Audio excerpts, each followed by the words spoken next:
Biryani, fried rice, നെയ്ച്ചോറ് അങ്ങനെ എന്തൊക്കെയാ. ഇപ്പൊ ഇതൊക്കെ കുറേ പേർക്കൊന്നും വലിയ കാര്യമൊന്നും ആയിരിക്കത്തില്ല അല്ലേ? കാരണം ഇപ്പോൾ കുറേ കൂടെ ആൾക്കാര് ഫ്രണ്ട്സ് ആൻഡ് ഫാമിലിയുടെ കൂടെ പുറത്ത് പോയി കഴിക്കാനായാലും, അല്ലെങ്കിൽ എന്താ ഇഷ്ടത്തിനനുസരിച്ച് വീട്ടിൽ തന്നെ കുക്ക് ചെയ്യാനൊക്കെ തുടങ്ങി. പക്ഷെ പണ്ട് അങ്ങനൊന്നും അല്ലായിരുന്നല്ലോ. എന്തേലും സ്പെഷ്യൽ ഒക്കേഷൻസ് വരുന്നത് നോക്കി ഇങ്ങനെ ഇരിക്കും. ഇങ്ങനെ എന്തേലൊക്കെ ഒന്ന് കിട്ടാനല്ലേ? ഞങ്ങടെ വീട്ടുകാരുടെ ഇടയിൽ എന്തേലും സ്പെഷ്യൽ ഒക്കേഷൻസ് വരുമ്പോഴുള്ള പ്രധാന ഐറ്റം ഞങ്ങടെ ഫ്രൈഡ് റൈസ് ആട്ടോ. നിങ്ങൾ ഉദ്ദേശിക്കുന്ന ഫ്രൈഡ് റൈസ് അല്ല, നമ്മുടെ ബിരിയാണി റൈസ് മാത്രം സെപ്പറേറ്റ് വെക്കുമല്ലോ. അത്. അതാണ് ഞങ്ങടെ ഫ്രൈഡ് റൈസ്. ഇതുണ്ടാക്കാൻ പഠിച്ചതിന് ശേഷം എൻ്റെ വീട്ടിലാണെങ്കിലും സ്പെഷ്യലായിട്ടുള്ള എന്തേലും വരുമ്പോൾ അതായത് ഓണം, ക്രിസ്മസ്, ഈസ്റ്റർ ആരിലൊക്കെ വിരുന്ന് വരുമ്പോൾ ഇതൊക്കെയായിരുന്നു പ്രധാന ഐറ്റം. ഇവനാണ് പ്രധാന ഐറ്റം. കഴിഞ്ഞ കുറച്ച് ദിവസമായിട്ട് ഈ ഫ്രൈഡ് റൈസ് തിന്നാനൊരാഗ്രഹം.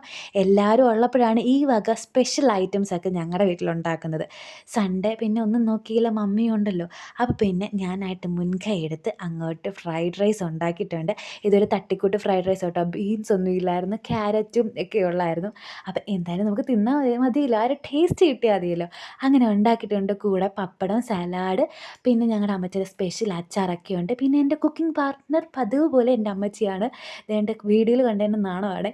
അപ്പം ഞാൻ പോയി കുളിച്ച് വന്നങ്ങ് കഴിക്കട്ടെ. Okay, by.